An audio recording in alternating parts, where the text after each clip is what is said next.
देखिए, अगर हम बात करें शालू फिर से करो, मेल है ना। चलिए भाई, स्टार्ट करते हैं।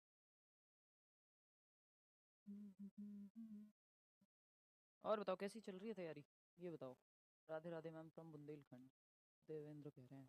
राधे राधे भाई सभी को, गुड इवनिंग, नमस्कार, राम राम, सत श्री अकाल, अस्सलाम वालेकुम, what are you feel connected with. Start करें आज का सेशन, बताओ थोड़ा। अब मुश्किल है मोहम्मद आदिल, ये अब तो एक्सटेंड होना। चलिए खैर शुरू करें, समझे कहानी क्या है। आज हमें वाइगॉत्स्की को ख़त्म करना है। मतलब वाइगॉत्स्की को तो कैसे ख़त्म करेंगे, हम नहीं कर सकते, ना करना चाहिए, क्योंकि वाइगॉत्स्की ने इतना बढ़िया काम किया है, बेहतरीन, कि मैं और आप जैसे कितने लोग हमारे जैसे आ जाएं चले जाएं, वाइगॉत्स्की तो नहीं होते ख़त्म। वाइगॉत्स्की तो काम कर गए, अपने 37-38 साल की उम्र में ही इन्होंने इतना काम कर दिया कि डेथ बेशक जो है इनकी कम एज में हो गई, बट मैं और आप इनको पढ़ते ही रहेंगे, हमारे बाद भी लोग पढ़ते रहेंगे। तो वाइगॉत्स्की तो हम क्या ख़त्म करें, बट हाँ इनकी थियोरी जो टॉपिक है सिलेबस के लायक, वो हम कर देंगे। सी टेट का नोटिफिकेशन नहीं निकला, आ जाएगा, कभी भी आ जाएगा सी टेट का नोटिफिकेशन, टेंशन लेनी नहीं है आपने, है ना। आप तैयारी अपनी रखो जारी, नोटिफिकेशन कभी भी आ जाएगा, कोई बहुत बड़ी बात कैसे पॉसिबल है। चलिए शुरू करें आज की कहानी। ये सब जो बातें हैं ये चलती रहेंगी। मैम बहुत पीछे क्लास ली हूँ मैम, वो कैसे पिकअप करूँ। अच्छा, मतलब जिन्होंने लेट बैच लिया है, एनरोल किया है, कोई नहीं, तो आप अपना, क्योंकि जैसे मेरी जो क्लासेस हैं इन बैचेस में 3 दिन होती हैं, तो बाकी के 3 दिन में आप कवर कर लो, फिर सैटरडे संडे में कवर करो, जो लाइव चल रही है उसको लाइव ही देख लो, ठीक है ना। चलिए स्टार्ट करते हैं आज का सेशन। होपफुली आप जो है, नहीं ज़रूरी नहीं है अगर आपने कंप्लीट बैच लिया हुआ है चीमी। चलिए, तो हम वाइगॉत्स्की से रिलेटेड कुछ और टर्म्स थे जिनकी चर्चा कर रहे थे लास्ट क्लास में, और ये मैंने आपको बता दिया था, ये 5-6 टर्म्स थे, 3 और 2 5। अब एक करके इनको समझ लेते हैं और बात करेंगे कि वाइगॉत्स्की क्योंकि अपनी थियोरी में, भाई वाइगॉत्स्की की थियोरी का नाम क्या है बताइए आप, बताइए आपको। वाइगॉत्स्की की थियोरी का नाम है सिंपल, सोशियो कल्चरल अप्रोच, सामाजिक सांस्कृतिक उपागम, socio cultural approach, socio cultural approach, या सोशियो कल्चरल अप्रोच थ्योरी, या socio cultural approach to cognitive development, संज्ञानात्मक विकास का सामाजिक सांस्कृतिक सिद्धांत, जो कि दिमाग का विकास, समझ का विकास, बच्चे का नॉलेज कैसे बनाता है वो, इसके विकास की बात करते हैं वाइगॉत्स्की। समाज और संस्कृति के साथ मिलजुल करके कैसे वो अपनी समझ का निर्माण करता है, ये वाइगॉत्स्की कहते हैं सामाजिक सांस्कृतिक विकास। बात सही है, विकास का सिद्धांत या उपागम आप कह सकते हैं, उपागम। इस थियरी में कॉग्निटिव डेवलपमेंट डायरेक्टली आपको लिखा हुआ नहीं मिलता है, बट है यहाँ पर, ठीक है ना। तो कॉग्निटिव डेवलपमेंट की ये थियरी है, यानी संज्ञान की, बच्चे का दिमाग, उसकी कॉग्निटिव डेवलपमेंट बहुत बार हम डिस्कस कर चुके हैं, यानी बच्चे की सोचने समझने जानने सीखने की जो ये क्षमता है, प्रोसेस ऑफ नोइंग, इसी में आती है कि बच्चा सीखता कैसे है, जानता कैसे है, थिंकिंग, रीजनिंग, प्रॉब्लम सॉल्विंग, है ना, मेमोरी, आपकी जो स्मृति है, ये सब चीजें कैसे आपकी किस चीज़ में आती हैं, तो ये सब संज्ञान के विकास में आती हैं। इनसे पहले वाइगॉत्स्की से पहले हम प्याजे पढ़ रहे थे, उन्होंने भी संज्ञानात्मक विकास की ही थ्योरी दी है। दोनों रचनावादी हैं, कंस्ट्रक्टिविस्ट हैं। ये सोशियो कंस्ट्रक्टिविस्ट हैं कि समाज के साथ मिलकर के बच्चा जो है अपने ज्ञान का निर्माण करता है। प्याजे कहते हैं वो एक्टिविटी करके और बाकी चीज़ों के थ्रू जो है ज्ञान का निर्माण करता है। इतनी बात क्लियर है, कोई दिक्कत परेशानी दर्द समस्या यहाँ तक मेरे ख्याल में नहीं होगा। अब एक एक करके कुछ टर्म्स हैं जो इनकी थ्योरी से जुड़े हुए हैं, या जिन टर्म्स को सपोर्ट करते नजर आएंगे वाइगॉत्स्की। कोलैबोरेटिव प्रोजेक्ट्स या फिर सहयोगात्मक परियोजनाएं, यानी मतलब क्या है, कोलैब सुना है आपने, यूट्यूब पे भी आपने सुना होगा, कोलैब करते हैं लोग, है ना। अब यूट्यूब छोड़ दीजिए, आप बॉलीवुड में अभी जब स्थिति जो है खराब हुई, तो आपने देखा कि जो बड़े बड़े सो कॉल्ड सुपरस्टार्स हैं, मैं बहुत ज़्यादा बॉलीवुड की कोई बहुत बड़ी फैन नहीं हूँ, बट ठीक है, अगर कुछ काम कभी अच्छा लगे तो अप्रिशिएट भी कर दो, मतलब ऐसा नहीं है कि एंटी हूँ, बट न्यूट्रल हूँ, मतलब मैं, ऐसा नहीं है कि कोई आइडियलिस्टिक पर्सपेक्टिव होना भी नहीं चाहिए टीचर का कि वो उनसे ऊपर कुछ नहीं है टाइप्स। भगवान तो किसी को भी नहीं मानना ना आपको दुनिया में, चाहे कोई अपने काम में कितना भी अच्छा हो, उसको आप अप्रिशिएट करिए, ठीक। तो आपने देखा होगा कौन सी वो जवान मूवी थी, या उससे पहले कोई और मूवी आई थी जिसमें ये लोग शाहरुख खान, सलमान खान जो है साथ में आ जाते हैं, है ना? वैसे हम देखते रहते हैं कि बहुत लड़ाइयाँ चलती हैं, ये है, वो है। तो वो कोलैब है एक तरह का, यानी 2 लोग साथ में आए हैं कुछ करने के लिए। उसी तरह से आप यूट्यूब पे भी देखते हैं कई यूट्यूबर्स साथ में आकर के जो है कोलैबोरेशन करते हैं, है ना? कई कई ब्रांड्स जो हैं कोलैबोरेशन करते हैं किसी व्यक्ति के साथ। कोलैब का मतलब ही है सहयोगात्मक पहलू या फिर साथ में आना, ये कह सकते हो आप, है ना? 2 लोग साथ में आए हैं।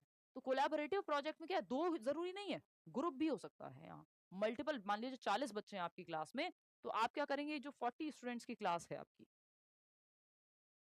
ये जो 40 स्टूडेंट्स की क्लास है आपकी, इसको आपने क्या किया, 5-5 के 8 ग्रुप बना दिए। 5-5 के 5 स्टूडेंट्स का एक ग्रुप बना दिया आपने। ऐसे 8 ग्रुप बना दिए और एक प्रोजेक्ट दे दिया इनको। तो कोई मान लीजिए किसी को ग्लोबल वार्मिंग पे कोई प्रोजेक्ट बनाना है, किसी को किसी और चीज़ पे प्रोजेक्ट बनाना है, किसी को किसी और चीज़ पे प्रोजेक्ट बनाना है, किसी को एनवायरनमेंट में ग्लोबल वार्मिंग की तो हमने बात कर ली, नॉइज़ पॉल्यूशन, एयर पॉल्यूशन, अलग-अलग तरह के प्रोजेक्ट आपने बच्चों को दे दिए ग्रुप बना करके। अब वो सब अपना-अपना योगदान दे रहे हैं उसमें। एक बच्चे को कहा इंटरनेट से तुम सर्च करके आना, दूसरे बच्चे को कहा कोई फैक्ट्री देखने जाना, डिपेंड करेगा कौन सी क्लास में है बच्चा। उस तरह से आपने अलग-अलग ग्रुप्स को अलग-अलग टॉपिक दिए, फिर उस ग्रुप के भी अलग-अलग लोग अलग-अलग अपनी भूमिका निभाते हैं कि मैं ये वाला काम करूँगा, मैं ये इस पे ये सर्च करके लाऊँगा, मैं ये मेरे पिताजी इस चीज़ में हैं, मेरी माताजी इस चीज़ में हैं, तो मैं उनसे कुछ डॉक्यूमेंट ले लूँगा, मैं कुछ लोगों से क्वेश्चनिंग करूँगा, मैं किसी सर्वे करूँगा या करूँगी। तो वो 5 बच्चों का अपना-अपना उसमें काम है। वो साथ में हैं, एक कॉमन प्रॉब्लम सॉल्व कर रहे हैं, एक प्रोजेक्ट, एक परियोजना बना रहे हैं, है ना? प्रोजेक्ट हमेशा ही ग्रुप में होता है, ठीक? तो ग्रुप में वो एक क्या कर रहे हैं, प्रॉब्लम सॉल्व कर रहे हैं, सबकी अपनी-अपनी ड्यूटीज़ है, ठीक है ना? सबकी अपनी-अपनी ड्यूटीज़, वो जो अपनी कंप्लीट कर रहे हैं ड्यूटीज़ या निभा रहे हैं, कोलैब करके, एक-दूसरे के साथ सहयोग करके या अपनी-अपनी भूमिकाएँ निभा करके। बात सही है? यहाँ तक किसी को भी कोई भी डाउट हो, कुछ समझने में दिक्कत हो रही हो, तो आप प्लीज़ मुझे बता सकते हैं। नहीं तो इतनी सी ही बात है कि बच्चों को ग्रुप में एक-दूसरे का सहयोग करके, एक-दूसरे से मान लीजिए मुझे कुछ अच्छा आता है, मेरे से जिसको दूसरे को नहीं आती है वो चीज़ वो सीख लेगा। मेरी स्ट्रेंथ जिस चीज़ में है, मान लीजिए सीमा की जो है स्ट्रेंथ है किसी एक पर्टिकुलर टॉपिक में या किसी एक काम में, सीमा बहुत अच्छी फ़ाइल डिज़ाइन करती है, तो रीमा क्या करेगी, वो उसमें कंटेंट सर्च करने का काम करेगी क्योंकि रीमा उसमें अच्छी है। सचिन कुछ और करेगा, सीमा कुछ और करेगी। तो ये क्या है, ग्रुप में अलग-अलग लोगों की अलग-अलग भागीदारी है, जो जिस चीज़ में अच्छा है या जो जहाँ एक-दूसरे के साथ मिल कर के उठा सकता है चीज़ें या कर सकता है चीज़ें, वो किया जाएगा।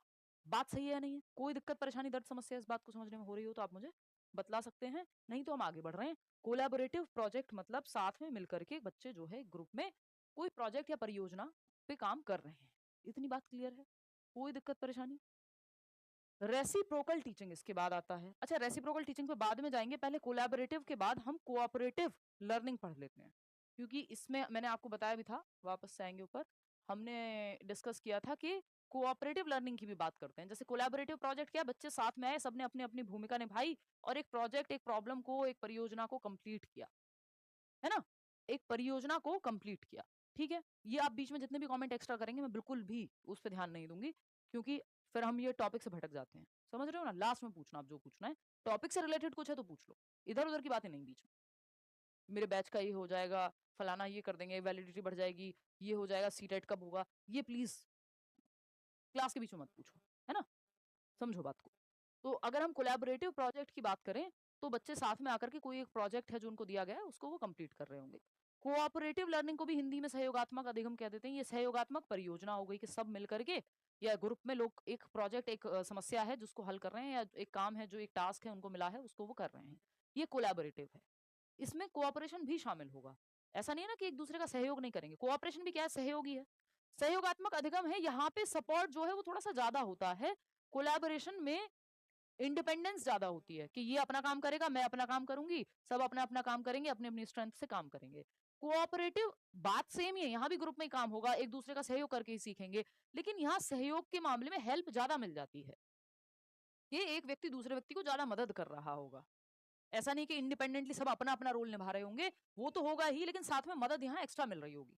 कि मान लीजिए एक टेबल उठानी है 4 लोगों को मिल करके, तो एक व्यक्ति है जो कम उठा पाता है, दूसरा है जो ज़्यादा उठा पाएगा, तो ज्यादा वाला जो है उधर से मदद कर रहा है उसको, है ना? कि मेरे से कोई क्वेश्चन सॉल्व नहीं हो रहा तो मेरे दोस्त ने मदद कर दी।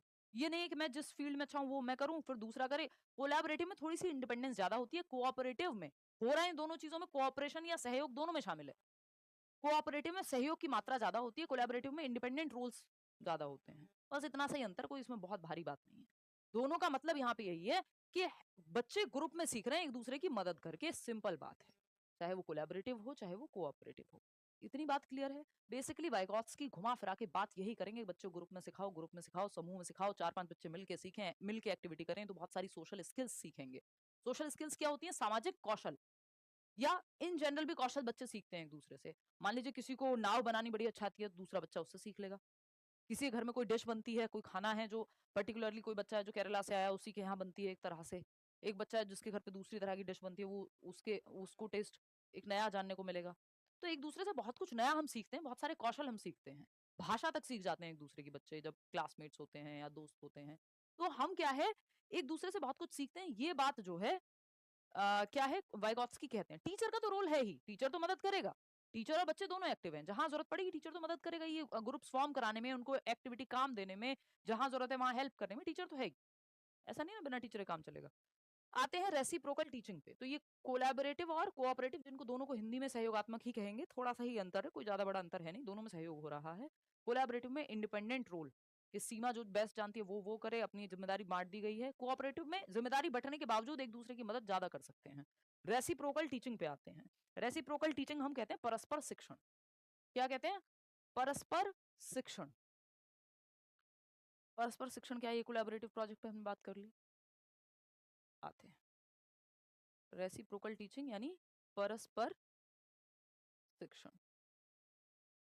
ठीक है, परस्पर शिक्षण ये क्या है? ठीक, परस्पर शिक्षण क्या है? एक दूसरे को आप सिखा रहे हैं, क्या कर रहे हैं, एक दूसरे के लिए एक दूसरे से आप सीख रहे हैं, किसी को और आप सिखा भी रहे हैं। यानी टीचर जो है वो स्टूडेंट को सिखाता है, और स्टूडेंट भी टीचर को कुछ ना कुछ सिखा के जाता है ना? टू वे है ये। ठीक है, अब दो बच्चे एक दूसरे को सिखा रहे हो, वो पीयर ट्यूटरिंग कहलाती है, यानी दोनों साथी समूह के बच्चे हैं, क्लासमेट्स हैं, एक दूसरे को, मैं सचिन को कुछ सिखा रही हूँ, सचिन जो है मुझे कुछ सिखा रहा है, या सीमा सचिन को कुछ सिखा रही है, सचिन सीमा को कुछ सिखा रहा है। एग्जाम्पल इसलिए ले रही हूँ, बहुत वायरल हुए थे ये दोनों ही नाम, आपको याद होगा कुछ टाइम पहले। ठीक है ना? तो ये क्या है, बेसिकली रेसिप्रोकल टीचिंग में टीचर जो है वो स्टूडेंट को सिखाता है, स्टूडेंट टीचर को सिखाता है, कहीं ना कहीं एक दूसरे को प्रभावित करते हैं, ये कह सकते हो आप, है ना? कि जो टीचर है वो प्रभावित होता है शिक्षण से, और शिक्षण की प्रक्रिया से जो स्टूडेंट है वो टीचर से, और टीचर स्टूडेंट से, दोनों एक दूसरे को प्रभावित करते हैं, परस्पर हैं, ये एक तरफा नहीं है कि टीचर को कुछ सीखने को ही नहीं मिलेगा। जब आप सिखा रहे होते हैं, ये कहा जाता है to teach is to learn twice, मतलब सिखाना डबल सीखने के बराबर है। जब आप कोई चीज पढ़ा देते हैं किसी को, अपने दोस्त को भी, आसपास भी किसी को बता देते हैं, तो वो आपके दिमाग में परमानेंटली सेट हो जाती है। तो जब आप सिखाते हैं तो सिर्फ सिखाते नहीं है, जब आप एक टीचर हैं तो सिर्फ टीचर नहीं, आप सीख भी रहे होते हैं। तो दोनों ही जो एनवायरमेंट है, टीचर और स्टूडेंट एक दूसरे को प्रभावित करते हैं। आगे बढ़ेंगे, पीयर ट्यूटरिंग। पीयर ट्यूटरिंग क्या है? पीयर ट्यूटरिंग साथी समूह शिक्षण, साथी समूह शिक्षण कह लीजिए आप इसको। हाँ, ट्यूटरिंग को शिक्षण ही कहेंगे। ठीक है ना? मतलब क्या हुआ इस बात का?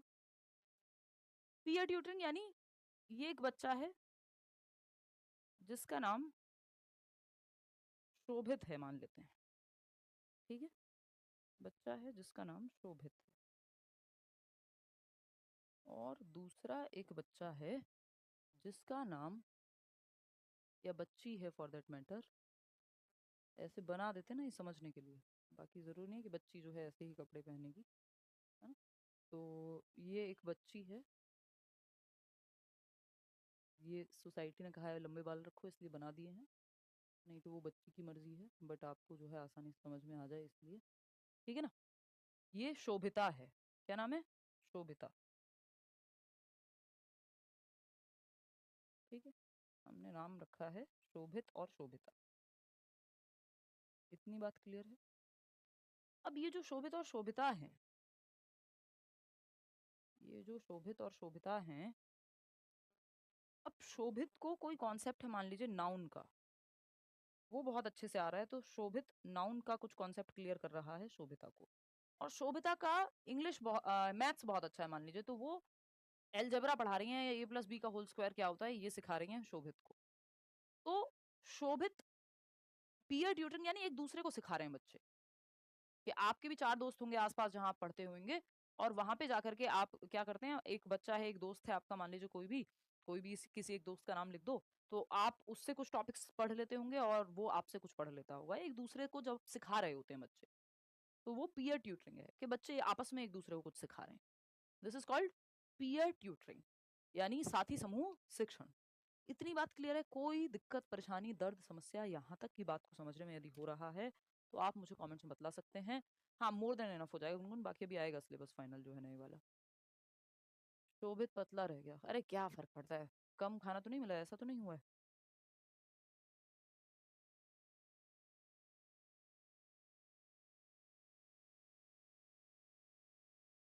सारिका कह रही है टीचर क्या सीखेगा बच्चे से, प्लीज कोई एग्जाम्पल दीजिए। देखिए, फॉर एग्जाम्पल मैंने आपको कुछ बताया, ये टॉपिक क्लियर कराया, क्योंकि बिकॉज ऑफ एक्सपीरियंस मैं इतने सालों से ये कर रही हूँ, तो मुझे पता होता है। आपने देखा भी होगा जब आप प्याजे पढ़ रहे हैं, हम 5 क्लास में पढ़ रहे हैं, मैं आधे घंटे में 1 घंटे में भी आपको प्याजे करा सकती हूँ, क्योंकि मुझे ये पता है, मैंने ये आप लोगों से ही सीखा है कि किस कॉन्सेप्ट में, किस टॉपिक पे कहाँ आप अटकेंगे, तो ज्यादा एग्जाम्पल कहाँ यूज करने हैं, किस टॉपिक को कहाँ, किस पॉइंट को ज्यादा और अच्छे से क्लियर करना है। क्योंकि मैंने अपने एक्सपीरियंस के दौरान आपसे ये सीखा है। जो आपके क्वेश्चंस होते हैं, वो टीचर के दिमाग में भी तो एक नया पर्सपेक्टिव आता है ना जब आप क्वेश्चंस भी पूछते हैं। तो ऐसा नहीं है कि टीचर सारे, इसीलिए तो कहते हैं सारे टॉपर्स बहुत अच्छे टीचर बन जाएंगे, बिल्कुल भी पॉसिबल नहीं है। टीचिंग अपने आप में एक स्किल है। मैं ये बहुत बार एग्जांपल देती हूँ, मेरा एक स्कूल का दोस्त था, स्कूल उसने टॉप किया था 12th में, और वो दिल्ली गवर्नमेंट में जो है टीचर है अभी, पहले केंद्रीय विद्यालय में था। उसका रत्ती भर का इंटरेस्ट नहीं है पढ़ाने में। वो खुद बोलता है, मैं खुद से नहीं कह रही हूँ, है ना, बहुत टच में तो नहीं है, बट हमारी बीच में एक आध बार बात हुई है, 2-4 बार, मतलब बहुत इतने सालों के दौरान। लेकिन हाँ, इतनी बात हमारी हुई है जब टीचिंग को लेकर के हुई है अगर, कि यार मुझे पढ़ाना बिल्कुल पसंद नहीं है, बट वो रोजगार के लिए जो है, घर में कई बार सिचुएशन उस तरह की होती है, ये वो, तो वो जॉब ली हुई है। वैसे बहुत पढ़ने में अच्छा, टॉपर थ्रू आउट, है ना, एक एक बार में ये सारे एग्जाम्स निकाल लिए। तो ये क्या है, टॉपर होने के बावजूद अगर इंटरेस्ट नहीं है, या स्किल नहीं है, या बोलने में भी इंटरेस्ट नहीं है, या समझाने में इंटरेस्ट नहीं है, तो आप नहीं बन पाओगे। तो ये क्या हुआ, टीचर बच्चे से और बच्चा टीचर से बहुत कुछ सीखता है। समझ पा रहे हो ज्योति? Thank you. तो ये, इसी को हम कह रहे हैं कि एक दूसरे को प्रभावित करते हैं, रेसिप्रोकल टीचिंग जिसको हम कह रहे हैं, है ना। कौन सा बैच है आपका शिल्पी, बताओ मुझे एक बार, करा देंगे। हाँ, तो वो इसलिए टीचर बच्चे से सीखता है, बच्चा टीचर से। तो वो एक्सपीरियंस कहाँ से आया, आप ही लोगों से तो फीडबैक मिला कि इस टॉपिक में आपको यहाँ बहुत डाउट आता है, तो मैं इसको और अच्छे से समझाऊं, है ना। थॉट और लैंग्वेज को लेके जितने आप लोग कंफ्यूज रहते हैं प्याजे और वाइगॉत्स्की के टॉपिक में, इसलिए मैं उसको अलग से समझाती हूँ पूरी कहानी सुना कर। तो ये आपसे सीखा मैंने, या कोई भी टीचर, फीडबैक बच्चों से भी तो मिलता ही है ना, ठीक है ना। जब आप डाउट्स पूछते हैं तो टीचर को भी फीडबैक जाता है। असिस्टिव लर्निंग एक टर्म है, सहायक शिक्षण कह देते हैं इसको। असिस्टिव लर्निंग मतलब एक दूसरे के साथ असिस्ट करके भी बच्चा बहुत कुछ सीखता है। जैसे टीचर को अगर असिस्ट कर रहा हो वो कुछ बनाने में, कोई चार्ट, कोई प्रोजेक्ट या कुछ भी, तो वो असिस्ट करते हुए बच्चा बहुत कुछ सीख जाएगा। उसको कह दिया जाए गार्डनर अंकल हैं उनके साथ, या आंटी हैं उनके साथ तुम रहो, अब वो उनको असिस्ट, जैसे इंटर्नशिप होती है, आपने सुना होगा, आप स्कूल एक्सपीरियंस प्रोग्राम में जाते हैं, जब आप बीएलएड करते हैं, डीएलएड करते हैं, बीटीसी करते हैं, एसईपी होता है ना, कि 40 दिन की मैंडेटरी है साल में। मतलब ये एक तरह की इंटर्नशिप है जहां आप असिस्ट कर रहे हैं, कहीं ना कहीं असिस्टेंट की तरह काम कर रहे हैं, जो उस स्कूल के मेन टीचर्स हैं, उस माहौल में आप जाकर के असिस्टिव लर्निंग ले रहे हैं, असिस्ट करके उनको सीख रहे हैं, एक्सपीरियंस ले रहे हैं, ये इंटर्नशिप है एक तरह की। तो जो व्यक्ति एक्सपर्ट है उसके असिस्टेंट बन के आप सीख सकते हैं। बहुत सारे लोग क्या करते हैं, इंटर्नशिप करते हैं। मेरे भाई का बड़ा मन है कि मेरे दोस्तों की इतनी सारी कंपनीज हैं, अलग अलग फील्ड के वो लोग हैं, तो वो अलग अलग जगह पे जाकर के उनकी कंपनीज में इंटर्नशिप करे, सीखे कि अच्छा ये टेक का बिजनेस है, ये कैसे वर्क करता है ना, किसी का रियल एस्टेट इंडस्ट्री है तो वो कैसे वर्क करती है, कोई फैशन डिजाइनर है तो फैशन में चीजें कैसे होती हैं। तो वो जब वहां जाकर के असिस्ट करेगा कोई व्यक्ति, या जब उसको मौका मिलता है जाने का, तो वो सीखेगा, ठीक है ना। तो इसीलिए एक प्रॉपर जॉब भी होती है, एग्जीक्यूटिव असिस्टेंट बोलते हैं हम उसको, ईए, ठीक। तो ये क्या है, असिस्टिव लर्निंग, यानी जब आप एक्सपर्ट के सानिध्य में रहते हैं तो बहुत कुछ आप सीख जाते हैं। इट्स लाइक इंटर्नशिप के जैसा है कि आप असिस्ट कर रहे हैं अपने से एक्सपर्ट व्यक्ति को, तो आप उसमें बहुत कुछ सीख जाएंगे। तो एक दूसरे की सहायता करके जो है सीखा जा सकता है काफी। तो ये एक बात हुई। अब एजुकेशनल इम्प्लीकेशन क्या है इस थियरी का, यानी शैक्षिक अनुप्रयोग कह देते हैं हम। देखिए ये सब चीजें पूछी जाती हैं पेपर में, चाहे वो डीट प्लस भी हो, चाहे वो आपका सीटेट हो, ऑफ कोर्स। मतलब ये ऐसी थियरीज हैं जिनको कोई भी इग्नोर नहीं कर सकता। चाइल्ड डेवलपमेंट एक बड़ा हिस्सा होता है किसी भी एग्जाम का जहां भी टीचिंग पेडागोजी पूछी जा रही है, ठीक है ना। Hi ma'am, I am new student from Maharashtra, joined from 4 days ago। बहुत बढ़िया, वेलकम है सरिता आपका। हाँ, हाँ दोनों हैं शिल्पी, कभी भी आ सकता है। सीपी मिश्रा, सीटेट कभी भी टपक सकता है। हाँ, महरोश कह रहे हैं कि मैं भी 8 महीने से इंटर्नशिप कर रही हूँ स्कूल में। बहुत बढ़िया, बहुत बढ़िया, ठीक।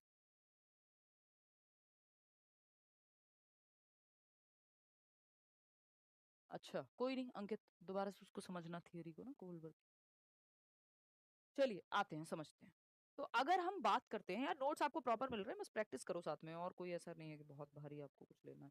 देखिए, तो हम क्या बात कर रहे थे अभी, हम बात कर रहे थे एजुकेशनल इम्प्लीकेशन की, कि इस थियरी का एजुकेशनल इम्प्लीकेशन क्या होगा, यानी एजुकेशन में इस थियरी को कैसे हम अप्लाई करेंगे क्लासरूम में।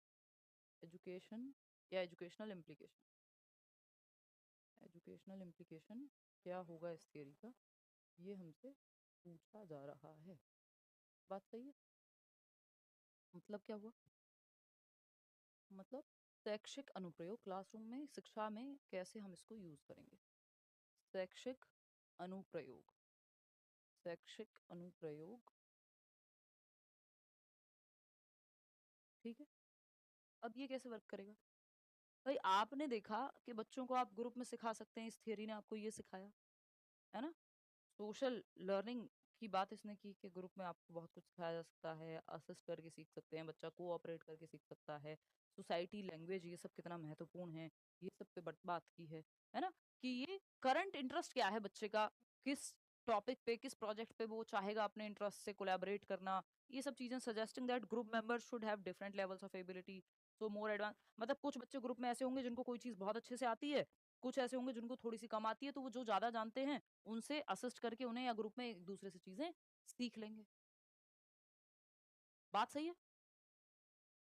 हाँ मिल जाएंगे original lectures recorded. Also Vygotsky is relevant to instructional concepts such as scaffolding, in which a teacher or more advanced peer helps to structure or arrange a task so that a novice can work on it successfully। ये बात हम कर चुके हैं, ये English को देख करके आप परेशान मत होइएगा, है ना। अच्छा, इसके कुछ क्रिटिसिज्म है थियरी के।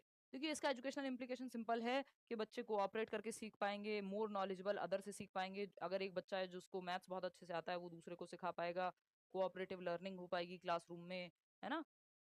रेसिप्रोकल टीचिंग हो पाएगी, एक दूसरे से सीख पाएंगे, पीयर ट्यूटरिंग, बच्चे एक दूसरे से सीख पाएंगे, वही बेसिक बातें क्लासरूम में ये अप्लाई हो पाएंगी। सिंपल, बच्चे का जो सीखने का दायरा है वो उसमें मदद लेकर के बेहतर सीख पाएगा। ये एक बात हुई। अब इसका क्रिटिसिज्म, आलोचना, तो आप ईश्वर बन जाइए, उसकी भी जो है आपको आलोचना देखने को मिल जाएगी, ईश्वर की भी, उनकी भी आलोचना आपको देखने को मिल जाएगी। ईश्वर से मेरा मतलब ये है कि जो सर्वशक्तिमान, सर्वव्यापी, है ना, सर्वज्ञ, सब कुछ जानने वाले, मतलब ऐसा ऐसा एंटिटी हम मान के चलते हैं ना। जो लोग भगवान में विश्वास करते हैं वो एक तरह से देखेंगे, जो नहीं करते हैं मतलब सुपर पावर है। तो आप कुछ भी, कितनी भी अच्छी थियरी दे लीजिए, कितने भी बढ़िया इंसान हो जाइए, कुछ भी कर लीजिए, क्रिटिसिज्म तो होगा। मतलब वो मैं समझा दूंगी अभिषेक, टेंशन ना लो। है ना कि एनसीटी करिकुलम लिखा है इस बार डी प्लस में, अभी शाम को इसी बात पे क्लास है 9 बजे आपकी यूट्यूब पे, वहां चर्चा करेंगे। क्रिटिकल इवेल्युएशन या समालोचनात्मक मूल्यांकन इस थियरी का, समालोचनात्मक मूल्यांकन। क्या कहना चाहता है कवि या लोग जिन्होंने क्रिटिसाइज किया है वाइगॉत्स्की को। वो कह रहे हैं the main criticism of Vygotsky's work concerns the assumption that it is relevant to all cultures. ये जो मेन क्रिटिसिज्म में आलोचना हुई है वाइगॉत्स्की की, कि इस अजम्पशन पे हुई है, इन्होंने ये अज्यूम किया है, ऐसा मान लिया है कि ये थियोरी जो है it is relevant to all cultures, सभी संस्कृतियों में ये लागू होती है या रेलेवेंट है। नहीं भाई नहीं, लेट्स लर्न के नाम से है मेरा यूट्यूब चैनल, ठीक है ना शिखा। तो कि ये सारी संस्कृति में दुनिया की, यानी वेस्टर्न कल्चर में, अमेरिका में भी ये बात लागू होगी, ये रशिया में भी लागू होगी जहां से थे वाइगॉत्स्की, ये जो है आपको अच्छा, कोई बात नहीं, हो जाएगा CP Mishra ji, recorded classes हैं, लेट भी ज्वाइन किया तब भी। तो अजम्पशन क्या है कि ये थियरी अमेरिका में भी लागू होती होगी, ये थियरी जो है रशिया में भी लागू होती होगी, यही बात वाइगॉत्स्की की इंडिया में भी लागू होगी, यही बात श्रीलंका में भी लागू होगी, यही बात कजाकिस्तान में भी लागू होगी, यही बात जो है आपकी साउथ अमेरिका में भी लागू होगी, साउथ अफ्रीका में भी लागू होगी, यूरोप में भी लागू होगी। यानी सारी संस्कृतियों में ये बात लागू होगी कि बच्चे ऐसे ही सीखते हैं। ये जरूरी नहीं है। अलग अलग संस्कृतियां अलग अलग तरह से, जैसे हमारे यहाँ रामायण का पाठ होता है, जरूरी नहीं है कहीं और सेम तरह से हो रही हो चीजें, तो सारी संस्कृतियों पे सेम तरह से लागू हो जाएगी, ये बात बिल्कुल जरूरी नहीं है। फिर आते हैं नेक्स्ट पॉइंट पे, indeed in some instances observation and practice may be more effective ways of learning certain skills. यानी कुछ जगहों पे कुछ कौशल सीखने के लिए जरूरी नहीं है कि आप जो है दूसरे को मतलब ऐसा नहीं है कि हाँ, ये बात यहाँ पे कही गई कि सम इंस्टांसेस, कुछ पलों में, कुछ क्षणों में, कुछ सिचुएशंस में ऑब्जर्वेशन यानी ऑब्जर्व करना, जस्ट देखना किसी को, और प्रैक्टिस करना मे be more effective ways of learning certain skills. कुछ चीजों में जो है आप देख करके दूसरे को नो डाउट बहुत कुछ सीख सकते हैं, लेकिन फिर भी क्रिटिसाइज किया गया है कि सारे कल्चर पे ये बात लागू होगी कि देख करके अपने से बड़ों को अच्छा ही सीख जाएंगे, जरूरी नहीं है ना। ये लैंग्वेज को लेके भी ये कहते हैं कि दिमाग में हम थॉट क्या है इंटरनलाइज करते हैं, यानी बच्चा दूसरों के थॉट्स, जब वो अपनों से बड़ों के साथ रह रहा है, एक्सपर्ट के साथ रह रहा है, वॉट तो वो थॉट्स क्या है इंटरनलाइज करता है। क्या करता है? इंटरनलाइज, वर्ड याद रखिएगा, पूछ लिया जाता है। इंटरनलाइज करके अपनी समझ बनाता है। इंटरनलाइज मतलब आत्मीकरण या आंतरिकरण भी आप इसको, आंतरिकरण भी आप इसको कह सकते हो। ठीक है, मतलब भरता है। डिबेट और डिस्कशन में दो लोग चर्चा कर रहे हैं, एक पक्ष में एक विपक्ष में है। अब ये व्यक्ति या बाकी बच्चे अपने दिमाग में इन थॉट को भरेंगे और अपनी एक समझ बनाएंगे। ये नहीं कह रहे हैं बच्चा कॉपी करता है, समाज और संस्कृति, दादी नानी चाचा वटेवर, स्कूल टीचर दोस्त, मूवी, सब कुछ देख रहे हैं आप, समाज और संस्कृति से बहुत कुछ सीख रहे हैं, लेकिन अपनी एक समझ बना रहे हैं, कॉपी कैट नहीं बन रहे हैं। ये नहीं कह रहे हैं वाइगॉत्स्की। तो इंटरनलाइज करके आप उन थॉट्स को अपनी एक समझ पैदा कर रहे हैं, ये वाइगॉत्स्की कह रहे हैं कि समाज और संस्कृति से बच्चा जो है अपनी एक समझ विकसित करता है इंटरनलाइज करने के बाद। बात सही है? चलिए फिर, तो यही छोटी छोटी बातें हैं जो इस थियरी के बारे में है। ये थियरी हमने आज कंप्लीट कर ली है। अब आपकी क्लासेस रेगुलर हो गई हैं वापस से, मंडे वेंसडे और फ्राइडे हम लोग मिल रहे हैं। आज है मंडे, कल तो है ट्यूसडे, तो कल ऑफ रहेगा। जो नया बैच है उसमें जो है ना, तो मंडे हम लोग मिल गए हैं 7:30, अब हम सीधा वेंसडे मिलेंगे 17 तारीख को, राइट? आज 15 है ना, हाँ, तो 17 को है वेंसडे, हम 17 मिलेंगे, नेक्स्ट टॉपिक करेंगे। कोई टेंशन वाली बात है ही नहीं। हाँ, बुराई कह लो आप एक तरह से सारे का, कि समालोचनात्मक मूल्यांकन में कि क्रिटिसाइज किया गया है कि भाई जरूर नहीं ये बात सभी संस्कृतियों पे लागू ही हो जाए। अगर वहां दबी कुचली स्थिति रही है महिलाओं की, तो क्या बच्चों को वही देख करके सीख लेना चाहिए? जरूरी नहीं है कि वो अच्छी चीज सीखेगा फिर वहां से, है ना। ऐसे ही वाइगॉट्स्की, प्याजे को भी क्रिटिसाइज किया जाता है कि जरूरी नहीं उन्होंने जो कह दिया कि सेंसरी मोटर जन्म से 2 वर्ष में ये चीज आएगी तो आ ही जाएगी, या 2 से 7 को लेकर के जो बातें उन्होंने कही, तो कई बच्चे हैं जो ये 7 साल से पहले पहले या इस स्टेज से पहले सीख लेते हैं कई चीजें।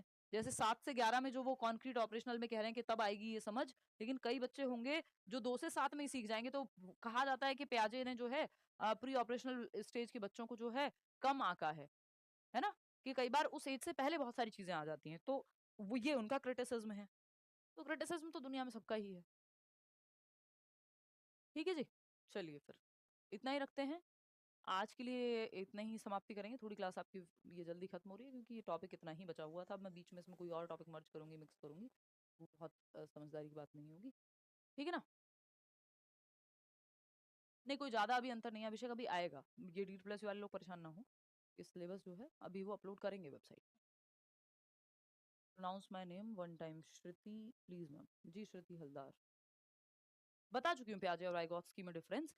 इनमें बहुत सारे कॉमन चीजें भी हैं कि दोनों बच्चे को एक्टिव रखते हैं। बस प्याजे जो हैं वो एक्टिव रख रहे हैं, एक्टिव बिल्डर ऑफ नॉलेज हैं, वो आपका कह रहे हैं इंडिपेंडेंटली बच्चा काम करेगा। वाइगॉत्स्की जो है वो समाज में या ग्रुप में एक्टिव रखने की बात करेंगे, है ना, कि सोसाइटी के थ्रू। वाइगॉत्स्की लैंग्वेज और थॉट पे इनके विचार अलग हैं, ये मैं आपको बता चुकी हूँ कि प्याजे कह रहे हैं पहले थॉट आएगा फिर लैंग्वेज आएगा, है ना, लेकिन वाइगॉत्स्की कह रहे हैं थॉट और लैंग्वेज पैरेलल चलते हैं फिर बाद में जाकर के मर्ज हो जाते हैं, ऐसा वाइगॉत्स्की कह रहे हैं। तो ये इस पे हम चर्चा ऑलरेडी कर चुके हैं। कोई और बहुत बड़ी वाइगॉट्स्की जो है डेवलपमेंट को कंटीन्यूअस मानते हैं सतत, क्योंकि इनकी थ्योरी में आप देखेंगे एज या स्टेज जैसी कोई बात नहीं है। बच्चा कम उम्र में भी बहुत सारी चीजें सीख जाएगा आसपास के लोगों को देख करके, समाज और संस्कृति से। एक बच्चा जिसके घर में उसके पिताजी कारपेंटर है, वो बहुत कुछ उन्हें देख करके सीख जाएगा। मैं और आप शायद इस एज में भी ना सीख पाए हों। तो एज से इन्होंने कंटीन्यूअस माना है विकास को, यानी सतत है, स्टेजेस में टूट के नहीं, कंटिन्यूटी में चलता है। पियाजे कहते हैं कि नहीं, डिसकंटीन्यूअस है, वो स्टेजेस में टूट के चलता है, तभी उन्होंने 4 स्टेजेस दी हैं। बात सही है? डीट प्लस भी एग्जाम मान के चलो आप, होगा मार्च वार्च में जाके कहीं। देखो एजुकेशनल इम्प्लीकेशन में जो भी आपने इस थियरी में पढ़ा है वो क्लासरूम में कैसे अप्लाई होगा, तो वो सारी चीजें अप्लाई होंगी कि बच्चा अगर असिस्ट करके सिखा सकता है, और जो भी तरीके हमने पढ़े हैं, ग्रुप में सीख सकते हैं, कोऑपरेट करके एक दूसरे का सहयोग करके बहुत अच्छा सीख सकता है। यही सब बातें हैं। चलिए आज के लिए इतना ही रखते हैं।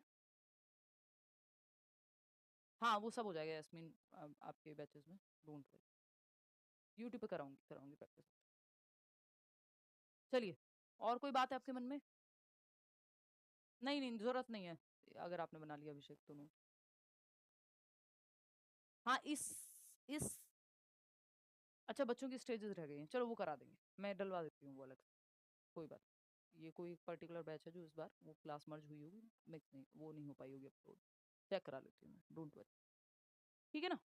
चलिए, टेक केयर, बाय बाय, धन्यवाद आपका। मिलते हैं, परसों मिलते हैं, नेक्स्ट टॉपिक करेंगे, कोई टेंशन है नहीं। रिवाइज ज़रूर करते रहिएगा, नोट्स आपको मिल ही जाते हैं हर एक क्लास के 1-2 दिन बाद।